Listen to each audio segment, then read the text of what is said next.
Block 1. The sound of a vacuum cleaner humming in the hallway mingled with the cold draft slipping beneath the door of Suite 718. I wiped the perspiration from my brow with the back of my hand, the chemical scent of bleach clinging to my skin. 7 hours into my shift at the Grand Meridian Hotel, and my fingers had pruned from scrubbing bathroom tiles with disinfectant. "Housekeeping," I called out, knocking on the adjacent suite. No answer. I inserted my master key and pushed the heavy door open, immediately struck by the contrast between this room and the others I'd cleaned today. The curtains were drawn, creating a twilight atmosphere despite the afternoon sun outside. A crystal decanter of amber liquid sat on a side table beside a half-empty glass. The king-sized bed remained untouched, but a cashmere throw was carelessly draped over the leather armchair. Someone had been here, but hadn't slept. I moved quietly through the room, gathering discarded towels and replacing them with fresh ones. The scent here was different, expensive cologne with notes of leather and wood. Nothing like the generic hotel soap other guests used. My gaze caught on a briefcase in the corner. Its leather so fine it almost glowed in the dim light. This suite cost more per night than I made in 2 weeks. My phone vibrated in my uniform pocket. My sister Masha's name flashed across the screen. I hesitated. We weren't supposed to take personal calls during shifts, but Masha was taking care of my daughter Katya while I worked the double shift. I answered quickly, turning toward the window. "Da, что случилось?" I whispered in Russian, asking what happened. "Katya's fever is back," Masha replied in our native tongue. 103. Should I give her the medicine from yesterday, or take her to urgent care? My heart clenched. The pink bottle in the bathroom cabinet, 2 teaspoons. If it doesn't go down in an hour, call Dr. Petrov. I gave her the number, still speaking Russian, the language feeling like a small connection to home as my words tumbled out faster with worry. That's when I heard it. The soft click of the hotel room door closing. I spun around, nearly dropping my phone. A man stood in the entryway, his silhouette backlit by the hallway light. Tall, broad-shouldered, immaculately dressed in a charcoal suit that had clearly been tailored to fit his powerful frame. His dark hair was swept back from his face, revealing features that might have been sculpted, high cheekbones, a strong jaw dusted with the perfect amount of stubble, and eyes so dark they seemed to absorb light rather than reflect it. Behind him stood another man, wider and taller, with a blank expression and a slight bulge beneath his jacket that I immediately recognized as a concealed weapon. "I'll call back," I whispered to Masha, ending the call. "I apologize, sir," I said, switching to English, my accent thickening with nervousness. I was just finishing up. The man didn't move from the doorway. Instead, he studied me with an unnerving stillness. Not a leer. I'd experienced plenty of those from hotel guests, but an assessment, as if cataloging every detail about me. "You speak Russian," he said. Not a question, a statement. His voice was deep, tinged with an accent I couldn't quite place. European, but not Russian like mine. "Yes, sir. I'm almost done here." I gathered my cleaning supplies, trying to hide how badly my hands were shaking. "What's your name?" he asked, finally stepping into the room. The bodyguard remained at the door, eyes forward, as still as a statue. "Anastasia," I answered, using the Americanized version of my name that appeared on my name tag, rather than my full name, Anastasia Kuznetsova. "Anastasia," he repeated, making my ordinary name sound like something precious. "You work here every day?" 5 days a week, sir." I edged toward the door, cleaning cart in tow, but he shifted slightly, blocking my exit without seeming to do so deliberately. My pulse quickened as I realized how easily he controlled the space, how completely he dominated the room without raising his voice or making any overtly threatening gestures. "You have family here in the city?" His questions felt casual, but his eyes remained focused, intent. "Just my daughter and sister," I replied, then immediately regretted offering even that small piece of information. Something about this man made me want to disappear, to become as invisible as housekeepers were supposed to be. He nodded slightly, then reached into his jacket pocket. I tensed, but he withdrew only a money clip, peeling off several $100 bills. "For your discretion," he said, extending them toward me. "I value my privacy." I hesitated. The money represented nearly a week's salary, and Katya needed medicine, new shoes, so many things. But something about this interaction felt dangerous, like taking the money would create a connection I couldn't sever. Before I could decide, the door swung open again. Another man entered, younger, sharply dressed in an Italian suit, with a phone pressed to his ear. He stopped abruptly when he saw me. "Dimitri," the first man acknowledged without looking away from me. "We'll continue in a moment." The newcomer's eyes flicked between us, then narrowed slightly. He spoke rapidly into the phone in Italian, then ended the call. "Adrian, we have a situation at the docks. Costello's men are making trouble. Adrian." So that was his name. It didn't sound Russian, but something in the way he carried himself reminded me of the powerful men from my homeland, men who operated in shadows, whose names were whispered rather than spoken aloud. "Handle it," Adrian replied, his eyes still fixed on me. "They're asking for you specifically," Dimitri insisted, saying they'll only deal with the boss. A muscle in Adrian's jaw tightened. After a moment, he tucked the money into the pocket of my uniform, his fingers brushing against the fabric covering my collarbone. The touch, though brief, sent an electric current through my body. "For your daughter," he said quietly. His eyes held mine for one more long moment before he turned away. "Make sure Suite 718 is added to her regular cleaning schedule," he instructed Dimitri as they walked out, "and find out more about our Russian maid." The door closed behind them, and I released a breath I hadn't realized I was holding. My fingers trembled as I reached for the money in my pocket, half convinced it had been a hallucination. But the crisp bills were real, as was the business card tucked between them. Black matte cardstock, with only a phone number embossed in silver. I should have thrown it away. I should have requested a different floor assignment, called in sick the next day, done anything to avoid crossing paths with Adrian again.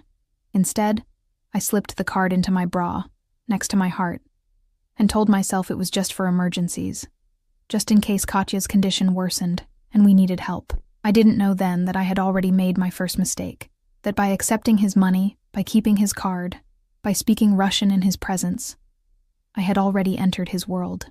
And in Adrian Sokolov's world, nothing happened by accident.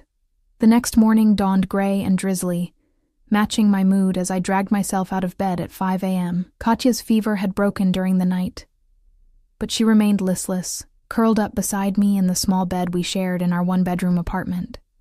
I brushed her dark curls away from her forehead, relieved to find it cool to the touch. "Mama has to go to work," I whispered, kissing her cheek. "Be good for Auntie Masha." Her eyes fluttered open, dark lashes framing eyes identical to mine. "Can I have pancakes?" she mumbled sleepily. "If you're feeling better," I promised, my heart squeezing with love and worry. At 6 years old, she was already too familiar with illness, her immune system weakened by a bout of pneumonia last winter that had nearly claimed her life, and had claimed all of our savings and then some. The hospital bills still arrived monthly, each one a reminder of how precarious our situation remained. Despite working 60-hour weeks at the Grand Meridian and picking up weekend shifts at a local diner, I barely kept us afloat. Medical debt, rent, groceries, and the constant fear that immigration services might question the documentation I'd used to secure employment kept me awake most nights. As I prepared for work in our tiny bathroom, I found myself touching the business card hidden in my wallet. The memory of Adrian's intense gaze made my stomach flutter in a way that had nothing to do with fear. Or at least, not entirely fear. There had been something else in that look. Something that had made me feel seen for the first time since arriving in America 4 years ago. On the subway, pressed between commuters, I tried to focus on my plan for the day. Clean rooms, avoid Suite 718, pick up an extra shift if possible, stop by the pharmacy for Katya's medicine. Simple. Achievable. Safe. But as I swiped my employee card at the service entrance of the Grand Meridian, my supervisor, Gloria, waved me over with a stern expression that immediately set my nerves on edge. "Anastasia, management wants to see you." Her tone suggested I was in trouble, but her eyes held a different emotion. Curiosity, perhaps even concern. "Why?"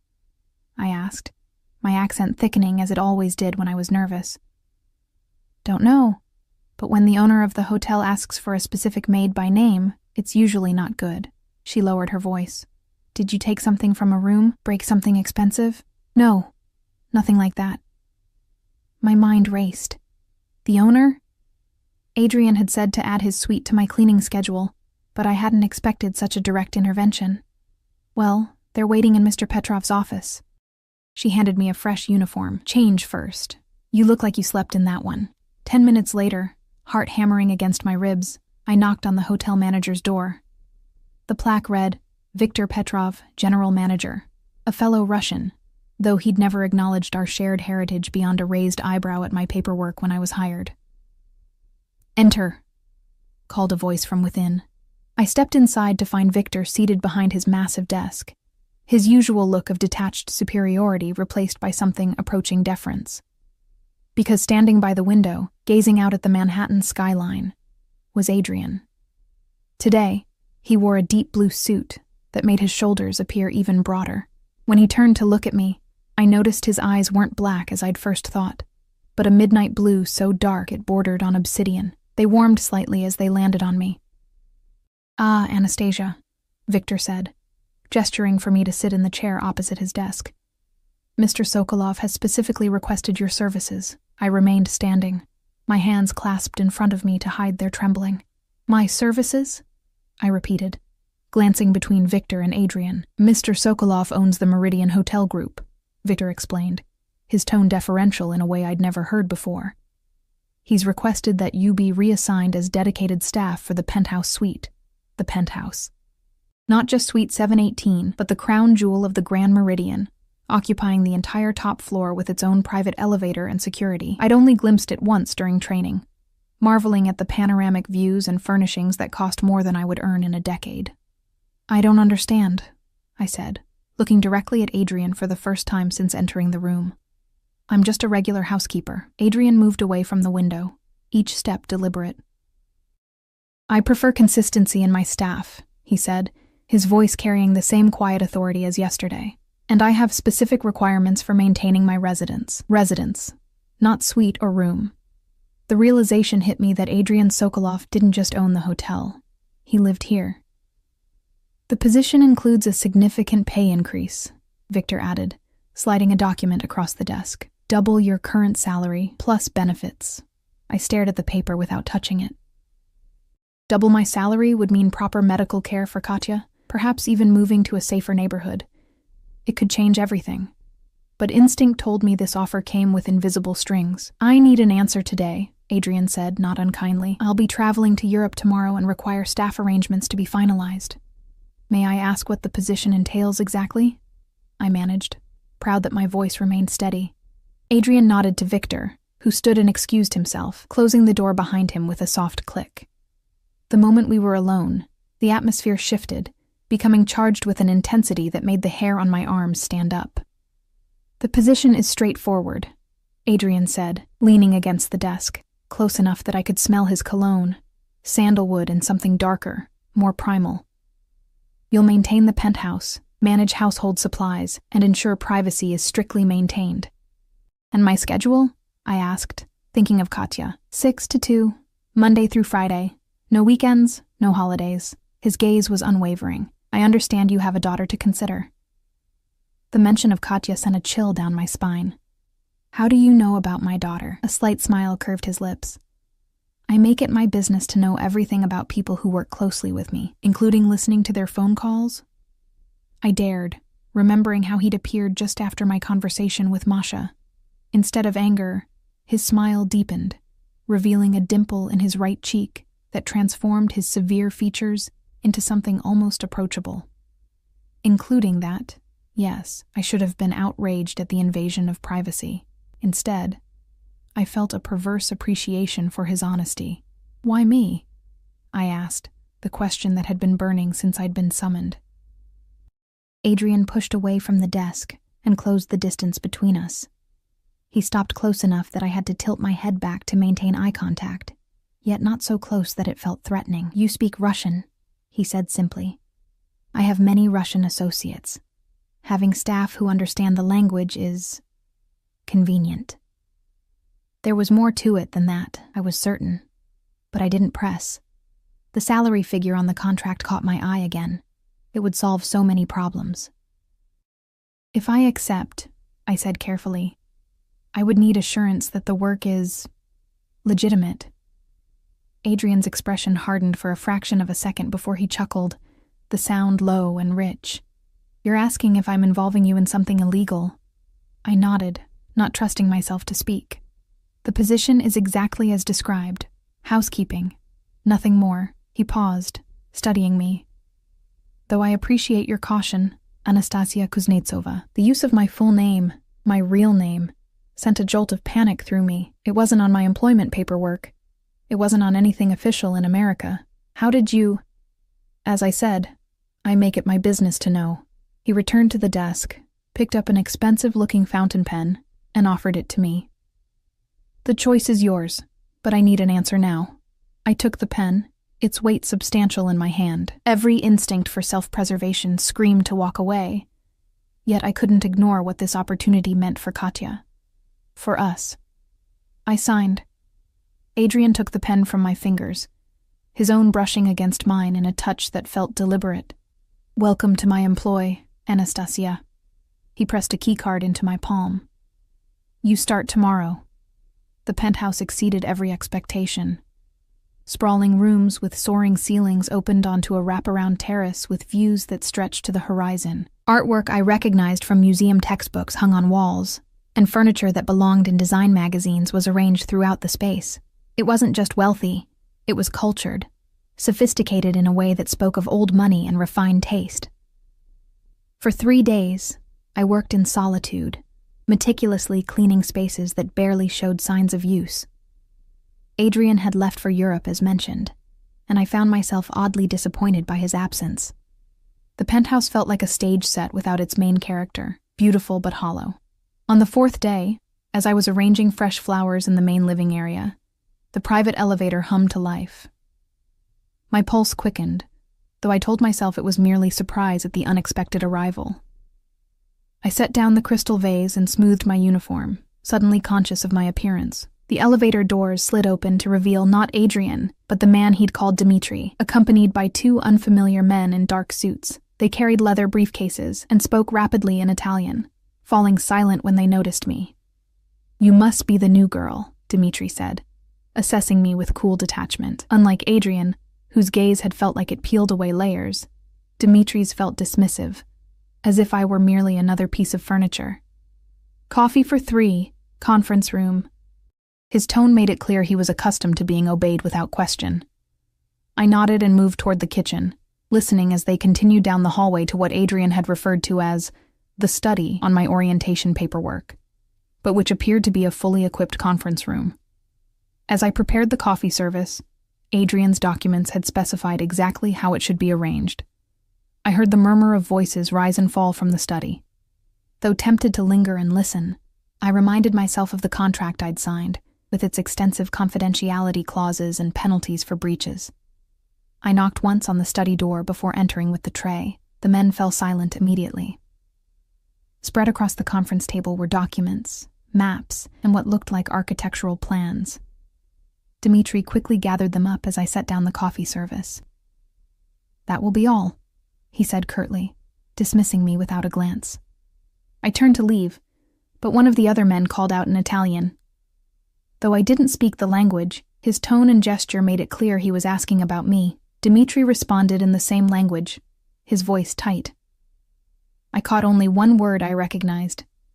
Sokolov's. The man raised an eyebrow, looking at me with renewed interest. He said something else, this time with a smirk, and the third man laughed. Though I couldn't understand the words, I recognized the sentiment. I'd heard similar insinuations from hotel guests over the years. Dmitri's response was sharp, silencing them both. He glanced at me, irritation clear on his face. "You're dismissed." I left quickly, cheeks burning with a mixture of embarrassment and anger. Whatever they assumed about my relationship with Adrian was not only incorrect but demeaning. I was a housekeeper, nothing more. The fact that my heart had raced at the thought of his return was irrelevant, a foolish reaction to a powerful man who had shown me a modicum of respect. I threw myself into cleaning the guest bathrooms with unnecessary vigor, scrubbing at non-existent stains as I tried to purge the humiliation from my system. So focused was I on my task that I didn't hear the elevator arrive again, didn't notice another presence in the penthouse until a shadow fell across the marble floor. "You're going to wear away the finish," came a familiar deep voice. I jerked upright, nearly dropping the brush. Adrian stood in the doorway, his tall frame silhouetted against the hallway light. He'd removed his suit jacket and loosened his tie, giving him a slightly more approachable appearance, though no less imposing. "Mr. Sokolov," I gasped. "I didn't expect you back so soon, clearly." His lips quirked in what might have been amusement. "And I thought we'd established you would call me Adrian in private." We had established no such thing, but I didn't correct him. "I prepared the master suite as instructed," I said instead, gathering my cleaning supplies. "Fresh linens, the fret collection you specified." He nodded, watching me with that same intense focus I remembered. "You've been busy while I was away, just doing my job." He stepped into the bathroom, reducing the space between us to mere feet. "And how are you finding it? Your new position?" "It's different," I admitted. "Very quiet. Until Dmitri and his associates arrived?" His question was casual, but something in his tone suggested he was fishing for information. I stiffened. "I don't listen to private conversations, if that's what you're asking." Adrian studied me for a long moment, then smiled, a genuine smile that transformed his severe features and crinkled the corners of his eyes. "I wasn't accusing you, Anastasia. Merely making conversation." The use of my full name, spoken with his slight accent, sent an unwelcome warmth through me. "I should finish up," I said, desperate to escape the confines of the bathroom and the unsettling effect of his presence. "One moment." He reached into his pocket and withdrew a small velvet box. "For your daughter. I understand she's been ill." I froze, staring at the box as if it might bite. "That's not necessary. It's a gift, not payment," he said, voice soft but insistent. "Take it." Against my better judgment, I accepted the box. Inside lay a delicate silver bracelet sized for a child's wrist, adorned with a small star charm. It was beautiful, tasteful, and undoubtedly expensive. "I can't accept this," I said, attempting to return it. Adrian closed my fingers around the box, his hand warm over mine. "You can, and you will." The words were firm but not unkind. "Consider it a welcome gift." Before I could respond, the door to the penthouse burst open, and a woman's voice rang out, high and agitated, speaking rapid-fire Russian. "Adrian! Taigidi!" "Where are you?" Adrian's expression hardened instantly, his jaw tightening as he released my hand. "Stay here," he instructed in a low voice, then strode out of the bathroom toward the commotion. I remained frozen for a moment, the gift box clutched in my hand. Curiosity overrode caution, and I peered around the doorframe to see a striking blonde woman pacing the living room. She wore a red designer dress that hugged her perfect figure, diamonds glittering at her ears and throat. Beautiful, yes, but her face was contorted with anger. "Veronica," Adrian said coldly, stopping several feet away from her. "What are you doing here?" "You missed our dinner," she snapped in accented English, switching from Russian. 2 hours I waited at Le Bernardin. Like a fool. "We had no plans," Adrian replied, his voice controlled but edged with impatience. "And you know better than to show up unannounced." She laughed, the sound brittle. "No plans? Your assistant confirmed yesterday." Her gaze darted around the penthouse, then narrowed as she spotted me hovering in the hallway. "And now I see why you forgot. You're entertaining your staff." The way she spat the last word made my cheeks flame. I retreated into the bathroom, mortified at being caught eavesdropping, but unable to ignore the heated exchange that followed. "That's enough," Adrian said, his voice dropping to a dangerous timbre I hadn't heard before. "You're making a scene based on a misunderstanding." "Misunderstanding?" Veronica's voice rose. 3 years together, and suddenly you're too busy for dinner? For me? Ever since Milan, you've been distant, and now I find you here with my housekeeper," Adrian interrupted, each word precise and cutting. "Who is doing her job, which is more than I can say for my assistant if he scheduled something without my knowledge." A tense silence followed, broken by the sound of heels clicking across the marble floor, coming closer to where I stood. I busied myself with organizing cleaning supplies, praying she wouldn't enter. My prayer went unanswered. Veronica appeared in the doorway, her blue eyes cold with disdain as they swept over me from head to toe. "So, this is what catches your eye now?" she asked Adrian, who had followed her. "A maid? How predictable." "That's enough, Veronica." Adrian's voice had gone deadly quiet. He took her elbow, steering her away from the bathroom and from me. "We'll discuss this privately." I remained frozen, humiliation burning through me like acid. To be viewed as nothing more than an object of suspicion, a threat to this glamorous woman's relationship. It was degrading in a way that went beyond the usual invisibility of being household staff. Their voices faded as Adrian guided Veronica toward his study. I heard the door close firmly, followed by the muffled sound of their argument continuing behind it. I should have finished my cleaning and left immediately, but something kept me rooted in place. Pride, perhaps. I refused to scurry away like some guilty secret. I continued working, focusing intently on each task, trying to ignore the knot in my stomach. The velvet box with the bracelet remained in my pocket, suddenly feeling like evidence of something inappropriate rather than an innocent gift for a sick child.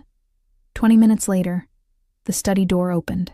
I kept my eyes fixed on the bathroom mirror I was polishing, refusing to look up even as I heard high heels approaching the main entrance, followed by the softer tread of Adrian's Italian leather shoes. "I'll call you tomorrow," he said to Veronica, his voice neutral now, all emotion carefully controlled. "Don't bother," she replied coldly. The elevator doors opened, then closed, and silence descended once more on the penthouse. I sensed rather than heard Adrian approaching the bathroom. He appeared in the doorway, his reflection joining mine in the mirror. His expression was unreadable, but a muscle twitched in his jaw. "I apologize for that scene," he said after a moment. I set down my cleaning cloth and turned to face him. "It's not my place to comment on your personal life, Mr. Sokolov." "Back to Mr. Sokolov, is it?" Something flickered in his eyes, amusement, perhaps, or frustration. "And yet you were drawn into my personal life rather dramatically just now." I said nothing, unsure how to respond. Adrian sighed, running a hand through his dark hair. The gesture seemed uncharacteristically human, at odds with his usual controlled demeanor. "Veronica and I have a complicated history. What she implied about you was inappropriate and unfounded. It doesn't matter," I said, though it did. "I should finish up and leave you to your evening." "Do you have plans?" he asked abruptly. The question caught me off guard. "Plans?" "After work, tonight." His gaze was intent, searching my face as if my after-hours activities were somehow of vital importance. I hesitated, then decided there was no harm in honesty. "I pick up my daughter from my sister's, make dinner, help with homework. Nothing special." He nodded, as if confirming something to himself. "And the bracelet. Will you give it to her?" The velvet box seemed to burn in my pocket. "I shouldn't." "But you will," he said, not a question but a statement. "Because it will make her happy." I couldn't deny it. The thought of Katya's face lighting up at the sight of the delicate silver bracelet was already weakening my resolve to return the gift. "Why are you doing this?" I asked, the question escaping before I could stop it. Adrian's expression softened almost imperceptibly. "Does there need to be a reason for kindness?" In my experience, yes. The words came out more bitter than I intended, especially from powerful men. Instead of taking offense, he laughed, a genuine sound that transformed his face and made him look younger, almost approachable. "Fair enough. Let's say I have my reasons and leave it at that for now." Before I could press further, his phone rang. He glanced at the screen, and his expression hardened instantly. "I need to take this. We'll continue our conversation another time, Anastasia." He answered the call as he walked away, speaking rapid-fire Italian. I caught only the tension in his voice, the sudden shift from the almost relaxed man who had laughed moments before to the formidable figure who commanded respect with his mere presence. I gathered my cleaning supplies and prepared to leave, trying to ignore the confusion swirling inside me. This job was supposed to be straightforward. Clean the penthouse, maintain privacy, collect a better paycheck. Nothing in the contract mentioned navigating jealous girlfriends or accepting gifts or wondering about the true nature of Adrian Sokolov's interest in me. As I waited for the service elevator, I glanced back at the penthouse.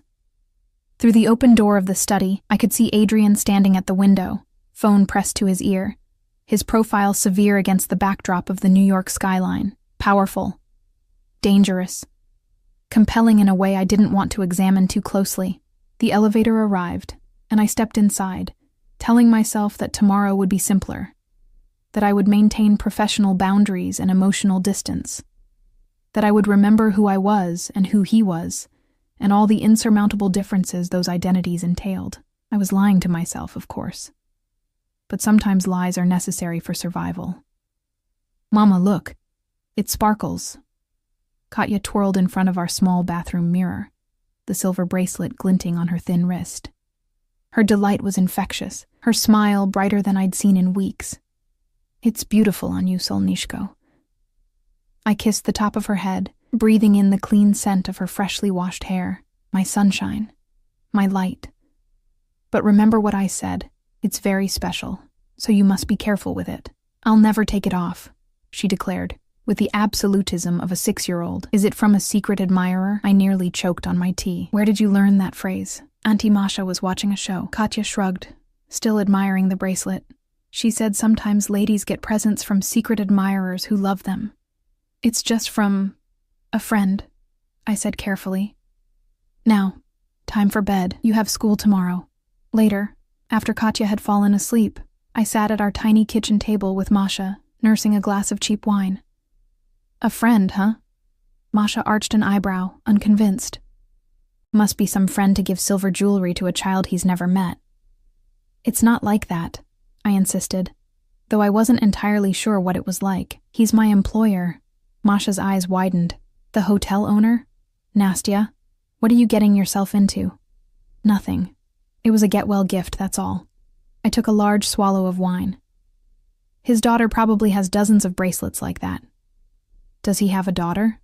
The question stopped me short. I realized I knew almost nothing about Adrian's personal life beyond what I'd witnessed with Veronica. "I don't know," I admitted. Masha leaned forward, her expression serious. "Listen to me. Men like that, rich, powerful, they don't give gifts without expecting something in return. Be careful." "I know what I'm doing," I said, more to convince myself than her. "It's just a job. A good one that pays well and gives us stability." Masha didn't look convinced, but she dropped the subject, turning instead to gossip about her co-workers at the diner. I only half listened, my mind drifting back to the moment in the bathroom when Adrian's laugh had transformed him from intimidating boss to something far more dangerous, a man I could find myself attracted to. The next week passed in a strange rhythm. Adrian was rarely at the penthouse during my shifts, but evidence of his presence accumulated in small ways: a glass of scotch left on the terrace, a tie draped over a chair, books moved from shelves to bedside tables. I found myself studying these small signs, piecing together a picture of the man from the fragments he left behind. His taste in literature surprised me. Russian classics like Dostoevsky and Tolstoy, yes, but also poetry, philosophy, even contemporary fiction. One day, I found a collection of Akhmatova's work, the pages dog-eared and annotated in a strong, slanting hand. I traced my fingers over his handwritten notes in the margins, this unexpected glimpse into his mind more intimate than anything I'd encountered in his personal spaces. On Friday, as I was preparing to leave, the private elevator hummed to life. Adrian stepped out, accompanied by the silent bodyguard I'd seen that first day. Both men looked exhausted, Adrian's usual immaculate appearance slightly rumpled, as if he'd been wearing the same suit for too long. "Anastasia," he acknowledged me with a nod. "I thought you'd be gone by now."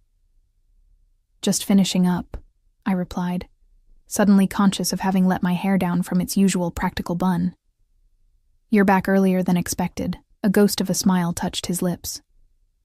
"You've been tracking my schedule? It affects my work," I said quickly, feeling heat rise to my cheeks, knowing when to expect occupancy.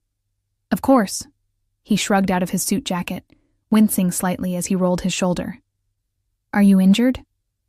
The question escaped before I could stop it. Adrian's expression closed immediately. Nothing serious. A minor disagreement. The bodyguard made a sound that might have been a suppressed snort. Adrian shot him a look, and the man retreated to take up position by the door with a murmured, "I'll be outside, boss." Once we were alone, Adrian loosened his tie and sank onto the sofa with uncharacteristic weariness. "You have a good eye, Anastasia." "Most people wouldn't notice. I notice everything," I said simply. "It's part of the job. And what else have you noticed?" He gestured for me to sit, but I remained standing, aware that I was already 15 minutes past the end of my shift. "That you read Akhmatova in the original Russian," I said, nodding toward the book on the side table. "That you prefer Macallan to Glenlivet. That you sleep on the right side of the bed, even though you live alone." He looked genuinely surprised, then impressed. "Observant indeed. And what conclusions have you drawn from these observations?" I hesitated, then decided honesty was safest. "That you're more complex than you appear at first glance. That you value privacy but live in a hotel. That you're Russian, or at least have strong ties there, but prefer to speak English." Adrian studied me with renewed interest, as if seeing me properly for the first time. "All accurate. You'd make a formidable intelligence agent, Anastasia Kuznetsova." "I'm just a housekeeper," I reminded him, though we both knew it wasn't that simple. "My shoulder was dislocated," he said abruptly, changing the subject. "An old injury that sometimes flares up." I nodded, recognizing the lie but accepting it. Whatever had caused his injury, it wasn't my business. "Ice and rest will help. Are you a doctor as well as a housekeeper?" There was that hint of amusement again, warming his dark eyes. "No, just a mother. Children are constantly hurting themselves." I glanced at my watch. "Speaking of which, I need to go. Katya will be waiting." "How is she? Did she like the bracelet?" The genuine interest in his voice caught me off guard. "She loves it. She wanted me to thank her secret admirer." Adrian laughed, then winced as the movement jarred his shoulder. "A secret admirer at 6. She's precocious." "She gets that from her father," I said without thinking, then immediately regretted it. I never spoke of Mikhail. Not to anyone here in America. Adrian's eyes sharpened with interest. "I wasn't aware you were married." "I'm not," I said shortly, wishing I could retract the comment. "I'm a widow." It wasn't entirely true, but it was simpler than the reality. Mikhail had been my husband in every way but legally. We'd planned to marry when I discovered I was pregnant. But by then it was already too late. He'd been arrested for his involvement in a pro-democracy protest in Moscow, disappeared into the system, and emerged 6 months later as a shell of his former self. He'd died of pneumonia in prison a week before Katya was born, though the bruises on his body told a different story.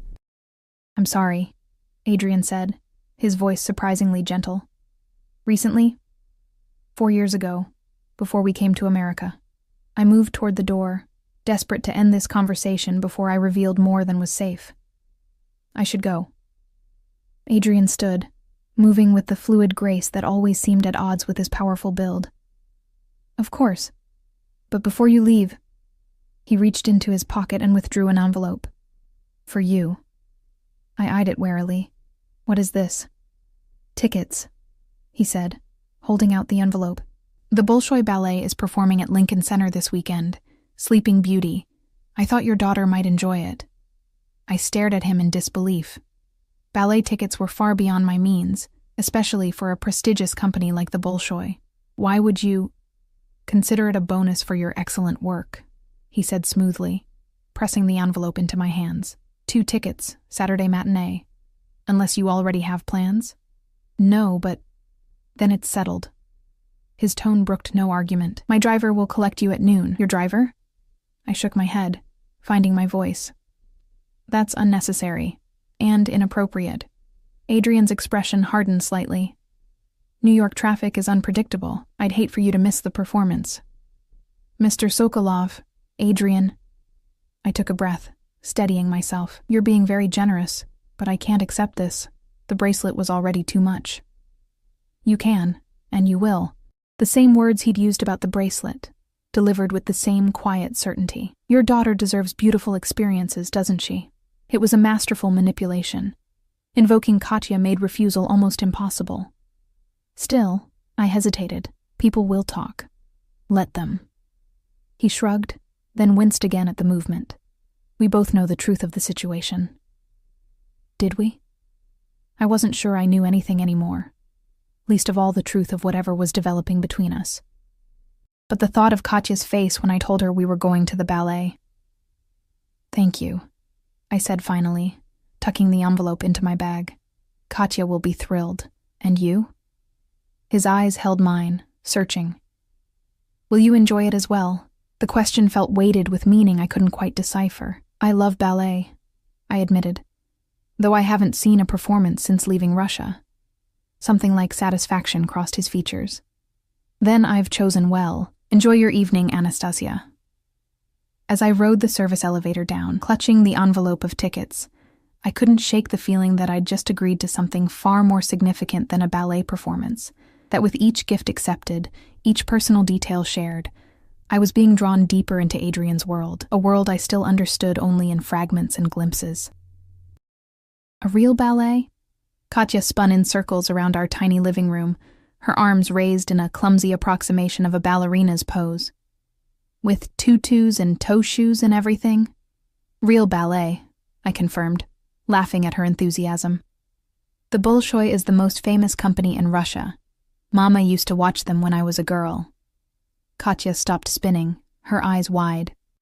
Will they do the dance from the music box Babushka gave me? The music box had been my mother's final gift to her granddaughter before we fled Russia, a delicate thing with a tiny ballerina that rotated to the waltz of the flowers.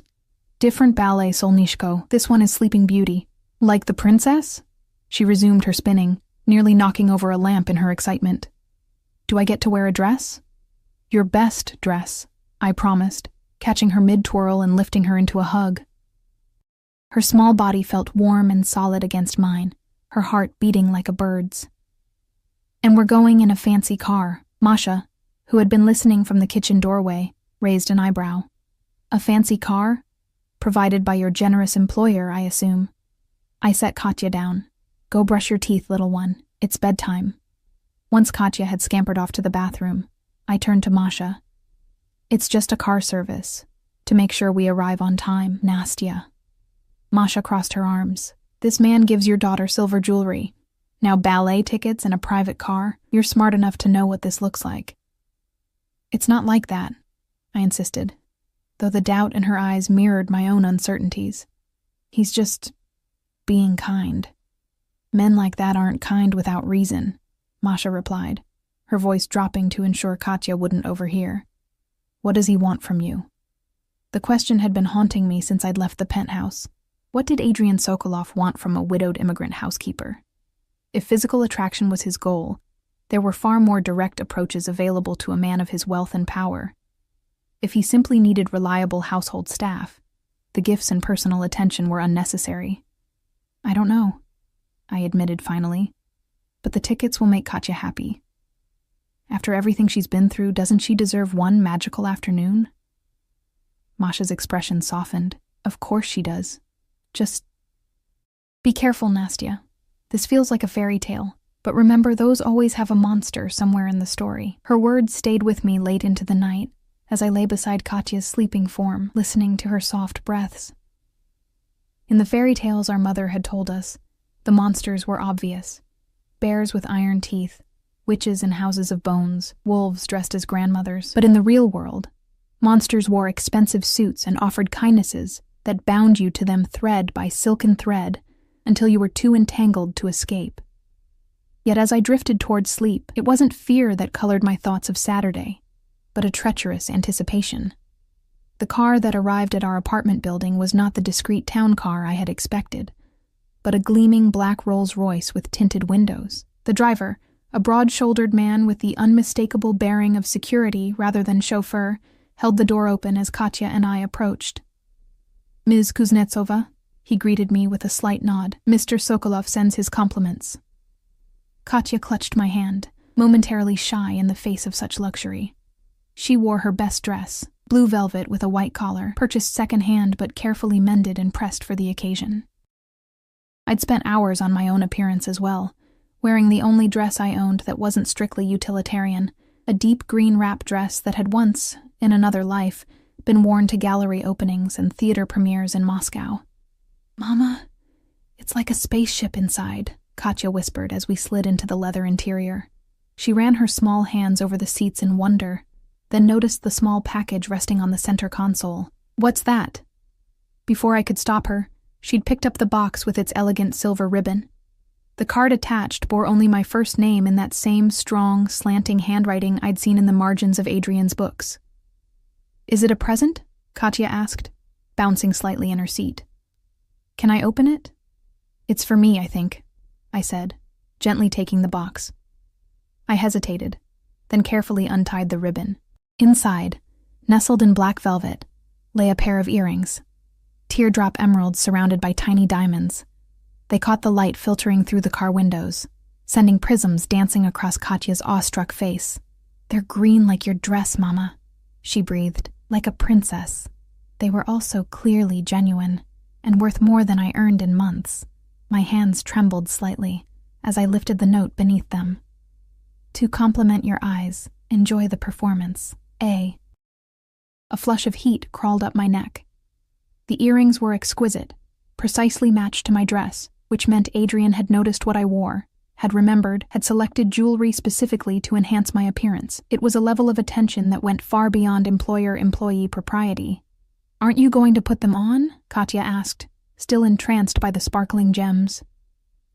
I should have left them in the box, should have returned them with a polite but firm note about boundaries and appropriate gifts. Instead, I removed my simple silver studs and replaced them with the emeralds, their weight unfamiliar against my skin. "Beautiful," the driver commented, catching my eye in the rearview mirror. Something in his expression, knowing, perhaps even sympathetic, made me wonder how many other women had received similar gifts in this same car. The thought should have doused my pleasure in cold reality. Instead, I found myself wondering if any of them had felt this same conflicted thrill, this dangerous anticipation. Lincoln Center emerged before us, its grand plaza filled with Saturday afternoon crowds. The driver pulled up directly to the entrance, ignoring the signs prohibiting private vehicles. "Mr. Sokolov arranged for priority entrance," he informed me, coming around to open our door. "Someone will meet you inside. Enjoy the ballet, Ms. Kuznetsova." "Thank you," I murmured, helping Katya from the car. She stared up at the towering glass facades and well-dressed patrons with wide eyes. "Are we really allowed in there?" she whispered, suddenly intimidated by the grandeur surrounding us. I knelt to her level, straightening the collar of her dress. "Of course we are, Solnishko. Today we belong anywhere we wish to be. If only I could make myself believe it." Inside, we were met by an elegant woman who introduced herself as the house manager. "Mr. Sokolov's guests?" she inquired, though it clearly wasn't a question. "Please follow me." She led us not to the orchestra seats I had expected, but to a private box overlooking the stage. Plush velvet chairs awaited, along with a small table bearing a bottle of champagne in an ice bucket, a glass of apple juice, and a plate of delicate pastries. "Wow," Katya breathed, immediately gravitating toward the sweets. "Are these all for us?" "Mr. Sokolov wished you to have the full experience," the manager said with a practiced smile. "Please enjoy. The performance begins in 20 minutes. When she'd gone, I helped Katya settle into her seat with a napkin to protect her dress from the pastry flakes. She swung her legs excitedly, pointing out the gilded decorations and crystal chandeliers with gasps of delight. I sat beside her, acutely aware of the emeralds at my ears, the luxury surrounding us, the stares from patrons in nearby boxes, who clearly wondered about the identity of the occupants in what was likely known as Adrian Sokolov's private box. The champagne remained untouched. I needed clarity today, not the false courage alcohol might provide. As the lights dimmed and the orchestra began the overture, I felt a presence behind us. Turning, I found Adrian standing in the entrance to our box, impeccably dressed in a charcoal suit that emphasized the breadth of his shoulders. He'd been watching us, watching me, with an expression I couldn't quite interpret. "I thought you weren't coming," I said softly, mindful of Katya's attention fixed on the stage. I had business nearby, he replied, moving to take the third seat in our box. I hope you don't mind the intrusion. Mind? The question seemed absurd, given that we were there entirely by his generosity. Of course not. It's your box. And yet I find I'm the one who feels like an intruder. His gaze moved to Katya, who remained oblivious to his arrival, entranced by the dancers now appearing on stage. She looks happy. She is. Thank you for this. I touched one of the earrings self-consciously. And for these. Though they're far too extravagant. They suit you, he said simply. I knew they would. Before I could respond, Katya finally noticed our companion. She turned, curiosity overcoming her shyness. Are you Mama's boss? She asked with the directness only children can manage. Adrian's lips curved into a genuine smile. I am. My name is Adrian. I am Katya. She studied him with undisguised interest. Did you give Mama the pretty earrings? And my bracelet? Katya, I admonished gently. That's not polite to ask. It's quite all right, Adrian assured me. To Katya, he nodded. Yes, I did. Do you like ballet? She nodded enthusiastically. It's magical. Like flying, but on your toes. A perfect description, he agreed, his expression softening in a way I hadn't witnessed before. I think you'll especially enjoy the bluebird variation in the third act. As the ballet progressed, I found my attention divided between the exquisite performance on stage and the equally compelling drama unfolding in our box. Katya had gradually abandoned her initial shyness, peppering Adrian with whispered questions during the interludes. To my surprise, he answered each one with patient detail, explaining the story and pointing out particularly difficult technical elements with the knowledge of a true aficionado. My mother was a dancer with the Mariinsky, he explained when I raised an eyebrow at his expertise. Before I was born. It was the first personal detail he'd volunteered about his family, and I found myself hungry for more. Did she teach you to appreciate ballet? A shadow crossed his face, in a manner of speaking. She died when I was 8. I'm sorry, I said, recognizing the familiar pain of early loss in his expression. He shrugged, the gesture dismissive yet somehow vulnerable. It was a long time ago. Katya, oblivious to the undercurrents of our conversation, tugged at Adrian's sleeve as the orchestra began the waltz from Act 1. This is like my music box, she exclaimed. The one from Babushka. Adrian leaned closer to hear her over the music. Is that so? Your grandmother gave you a music box? Before we left Russia, Katya nodded. It plays this song and has a little ballerina that spins. A treasured possession, then, he observed, glancing at me with a question in his eyes. I nodded slightly, one of the few things we brought with us. The conversation might have continued, but the appearance of the lilac fairy on stage recaptured Katya's attention. She fell silent, enraptured by the performance, unconsciously mimicking the fairy's arm movements from her seat. She has an eye for it, Adrian murmured, his breath warm against my ear. The precision, the timing. She's always loved dance, I replied, equally quiet. But lessons. I trailed off, unwilling to mention the financial impossibility. Adrian said nothing, but I felt the weight of his gaze. Thoughtful, calculating. I recognized the look from our previous interactions, the expression he wore when pieces were falling into place in some private strategy. It should have frightened me, but instead, I felt a dangerous thrill of anticipation. When the final curtain fell, Katya applauded until her small hands must have stung, her face glowing with delight. That was the most beautiful thing ever, she declared. Even better than movies, Adrian laughed. That same unguarded sound I'd heard so rarely. High praise indeed. Are you hungry? I've arranged for an early dinner if you'd care to join me. The invitation caught me off guard. The ballet had already been excessive. Dinner would push us further into the realm of... what? I wasn't sure what to call this arrangement, but it had long since transcended normal professional boundaries. Please, Mama, Katya pleaded, clearly enchanted by both the ballet and our mysterious benefactor. I'm starving. Just a light meal, Adrian added, noting my hesitation. At the Russian tea room, it seemed appropriate given the performance. The Russian tea room, one of New York's iconic restaurants. and a place I'd walked past but never imagined entering. "We're not dressed for such a place," I hedged, though my excuse sounded weak even to my own ears. Adrian's eyes traveled over my green dress, lingering on the emerald earrings that matched it so perfectly. "You look exquisite," he said quietly. "Both of you are perfectly attired." The compliment, delivered with such simple certainty, sent warmth flooding through me. "Then we accept. Thank you." His hand settled briefly at the small of my back as he guided us from the theater, the touch light but unmistakably possessive. Around us, I noticed curious glances, whispers behind programs and opera glasses. Adrian Sokolov was evidently well known in these circles, and his appearance with a woman and child was causing ripples of interest. Outside, the same Rolls-Royce waited at the curb. The driver opened the door without a word, and Adrian helped Katya into the back seat before offering me his hand. His fingers were warm and strong around mine, lingering a moment longer than necessary after I was seated. The Russian tea room was only blocks away, but in the cocoon of the luxury car, it felt as if we were traversing more than mere physical distance. Katya chattered excitedly about the ballet, while Adrian listened with unexpected patience.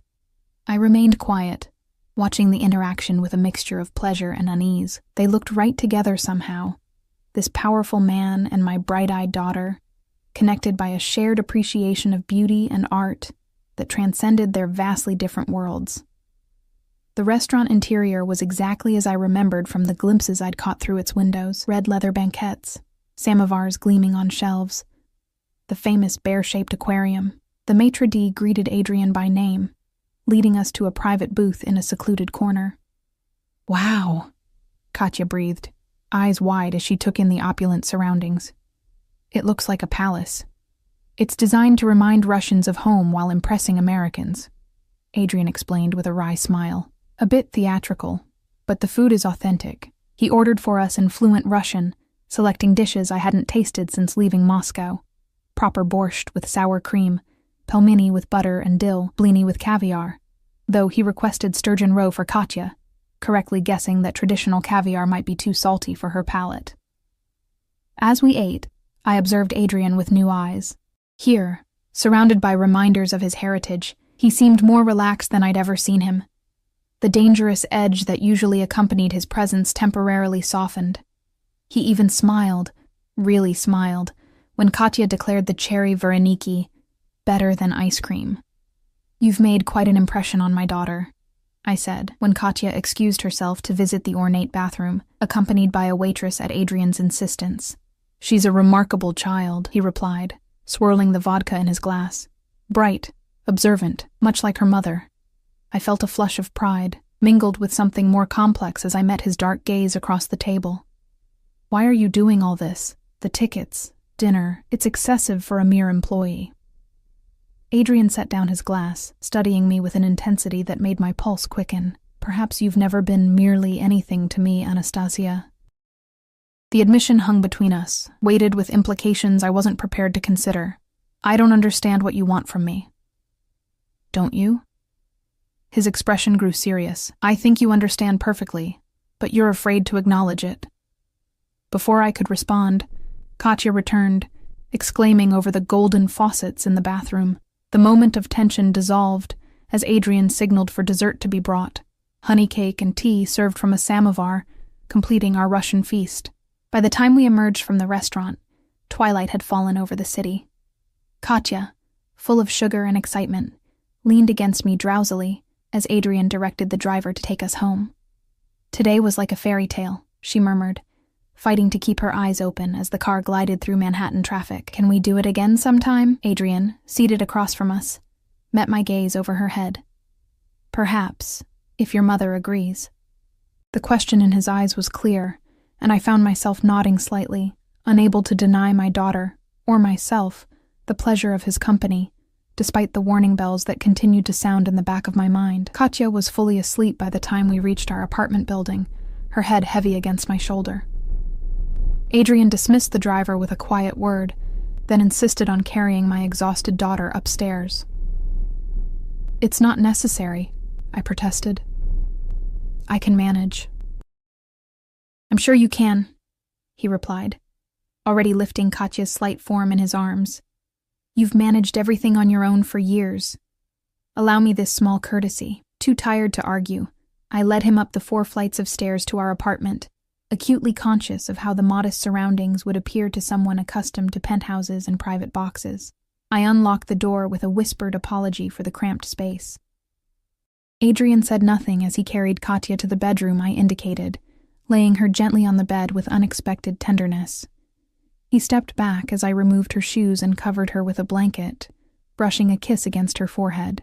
"Thank you," I said softly as we retreated to the tiny living area, "for everything today. It meant a lot to her." "And to you?" Adrian asked, standing too close in the confined space, his presence filling the room in a way that had nothing to do with his physical size. "Yes," I admitted. "It was beautiful." He reached out, his fingers brushing my cheek in a touch so light it might have been imagined. "You deserve beautiful things, Anastasia. You and your daughter both. We have everything we need," I said, though even to my ears the assertion sounded hollow. Need and deserve are different concepts. His hand moved to my ear, fingers tracing the emerald earring I still wore. "These suit you, as I knew they would. Accept them as a gift freely given, with no obligations attached."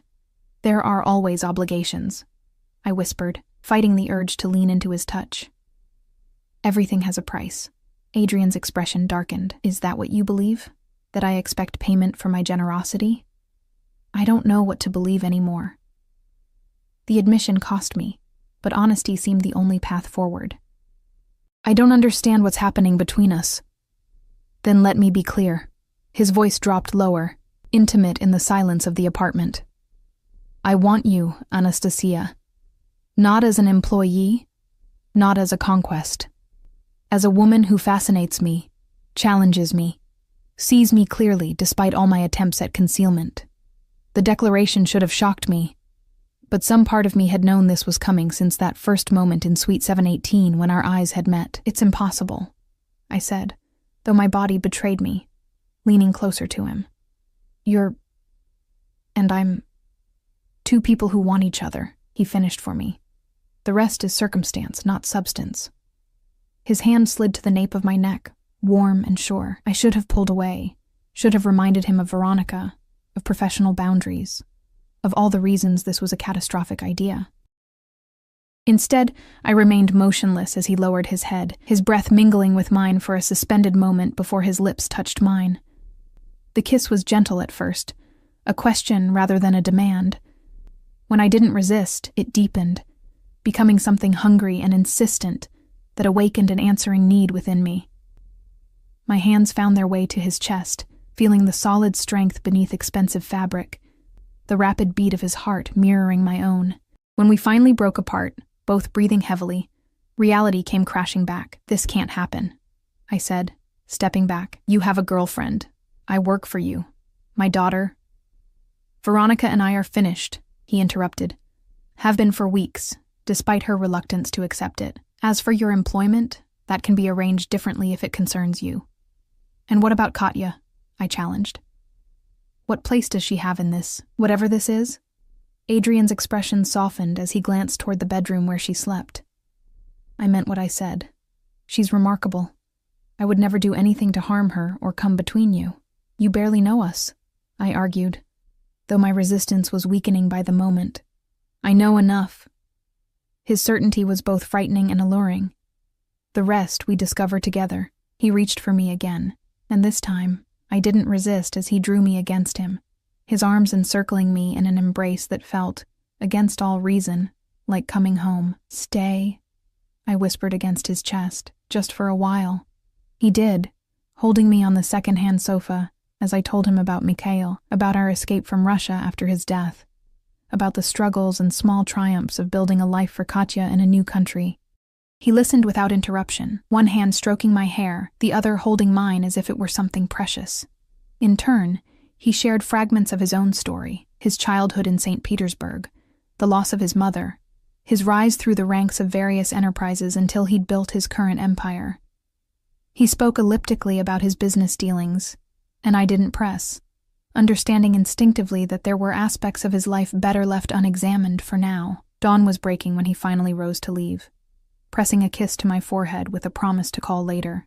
At the door, he turned back, his expression more vulnerable than I'd ever seen it. I meant what I said, Anastasia. There are no obligations here. If you want to step back, return to a purely professional relationship. Say the word, and it's done. No consequences, no hard feelings. The offer of freedom only cemented my decision, and if I don't want to step back, his smile was slow and devastating.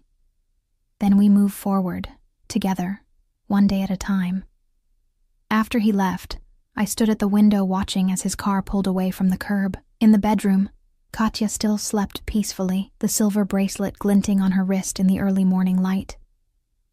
Whatever happened next would affect her too. A reality that tempered my newfound happiness with caution. 2 months later, we moved into a spacious apartment in a secure building owned by one of Adrian's companies. Katya started at a private school with a strong arts program, flourishing under ballet instruction that Adrian arranged with former colleagues of his mother. I left my position at the hotel, though not my work entirely. Adrian understood my need for independence, for an identity beyond being his partner. As for Adrian himself, he remained in many ways the complex, sometimes dangerous man I'd first encountered. His business dealings still included elements I chose not to examine too closely, and there were rooms in his life I hadn't yet entered. But with me, with Katya, he showed a side that few others witnessed. Tender, vulnerable, capable of a love so fierce it sometimes frightened me with its intensity. There were complications, of course. Whispers followed us at social events. Speculation about the Russian maid who had somehow captured the untouchable Adrian Sokolov. Veronica made a scene at a restaurant once, her accusations sliding off Adrian like water as he calmly escorted us out, his hand protective at my back. His associates regarded me with varying degrees of curiosity, respect, and in some cases, poorly concealed disdain. None of it mattered when we were alone together. When he read Russian fairy tales to Katya before bed, his deep voice giving life to the stories of my childhood. Or when he held me through the nightmares that still sometimes came, whispering reassurances in a mixture of English and Russian until the shadows receded. "Do you regret it?" he asked me once, late at night as we stood on the terrace of the penthouse that was now as much mine as his. Answering that call in Russian? I leaned back against his chest, his arms secure around me as we gazed at the glittering city below. Never. It brought me to you. His lips brushed my temple, a gesture that had become as familiar as breathing. It brought us both home, and in that moment, with the weight of his emerald ring on my finger, and the future stretching bright before us, I knew he was right. After years of running, of surviving, of merely existing, I had finally found my place in the world, not as the invisible maid who answered a call in Russian, but as the woman who had captured a heart as complex and unyielding as my own. Some would call it a fairy tale, others, a calculated risk. I called it simply what it was. A love powerful enough to bridge worlds, to heal wounds, to create a family from the broken pieces of our separate lives. And for that, I would answer his call 1,000 times over.